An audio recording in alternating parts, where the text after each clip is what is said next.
40,00,000 చెల్లించి కిడ్నీ మార్చుకోండి అనే మాట మీరు వినే ఉంటారు.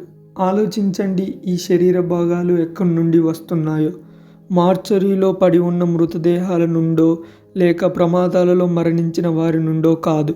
ఇంకొక స్థలం ఉంది. అదే మన మధ్యతరగతి కుటుంబానికి చెందిన అమ్మాయిలు. వీరిలో చాలామంది సిగరెట్, గుట్కా, మద్యం వంటి అలవాట్లు ఉండవు కాబట్టి వారి దంతాలు, ఎముకలు, ప్రేగులు, గుండె, కాలేయం, మెదడు, మూత్రపిండాలు, శరీర భాగాలు మార్పిడికి బాగుంటాయి.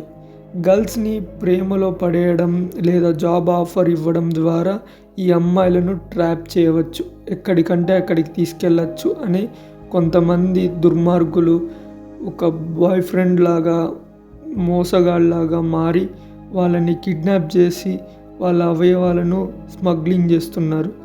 చాలామంది మనం చూసుకోవచ్చు, గర్ల్స్ని ప్రేమలో పడేయడం లేదా జాబ్ ఆఫర్ ఇవ్వడం ద్వారా ఈ అమ్మాయిలను ఎక్కడికైనా తీసుకెళ్లడం సులభం అని ట్రాప్ చేస్తారు. కొంతమంది నిజంగా ప్రొఫెషనల్ కిల్లర్స్, డబ్బుల కోసం ఏమైనా చేయగలరు. మన దేశంలో ప్రతి సంవత్సరం ఫిబ్రవరి చివరి నాటికి మధ్యతరగతి కుటుంబానికి చెందిన 4 లక్షల మంది బాలికలు ఇంటి నుంచి అదృశ్యమవుతున్నారు.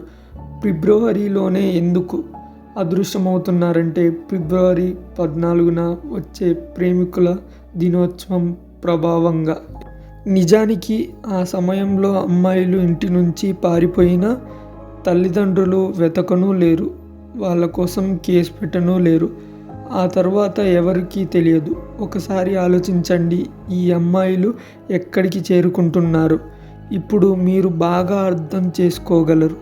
నిజానికి మొదటిగా అమ్మాయిలు కొంతకాలం శారీరకంగా అనుభవించబడి ఆ తరువాత రకరకాల వేధింపులకు గురవుతారు.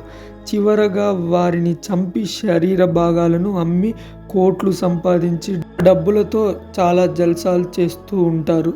ఇదే ఒక స్కామ్.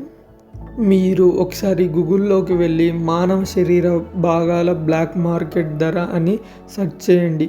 అలా సెర్చ్ చేసినప్పుడు బాడీ పార్ట్స్ యొక్క అసలైన ధర మీకు కనిపిస్తూనే ఉంటుంది. 20 ఏళ్ల అమ్మాయిలు శరీర భాగాలకు సరి అయిన ధర ఉంటే కనీసం 5 కోట్లు సులువుగా లభిస్తాయి. ఇప్పటి వరకు ప్రేమ పేరుతో మానవ అక్రమ రవాణాపై ఎటువంటి చట్టాలు రూపొందించలేదు.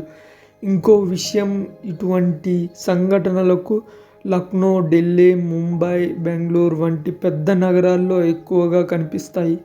ఈ సంఘటనలకు ఎక్కువగా బలహీనంగా ఉన్న కుటుంబాలు లేదా ఎలాంటి రాజకీయ లేదా చట్టపరమైన అవగాహన లేని అమ్మాయిలతోనే జరుగుతాయి. 2015లో 4,000 మంది బాలికలు యూపీలో కనిపించకుండా పోగా 2017 నుంచి 2018 వరకు 7,000 మంది బాలికలు అదృశ్యమయ్యారు. 2020లో హైదరాబాద్లో ఒక వారం రోజుల్లో 500 మంది పైగా అమ్మాయిలు అదృశ్యమైన విషయం గుర్తుండే ఉంటుంది. ఇలాంటి సంఘటనల నుంచి అమ్మాయిలను జాగ్రత్తగా చూసుకోండి. ఎందుకంటే ఎక్కడో కాదు, మన ఊరిలో, మన వీధిలో కూడా త్వరలో ఇలాంటివి జరగవచ్చు. అలాగే ఎవరి వలలో పడకుండా అవగాహన పెంచుకోండి. ఏ ఆడబిడ్డ ఇలాంటి కుట్రకు బలి కాకుండా జాగ్రత్తగా ఉండండి.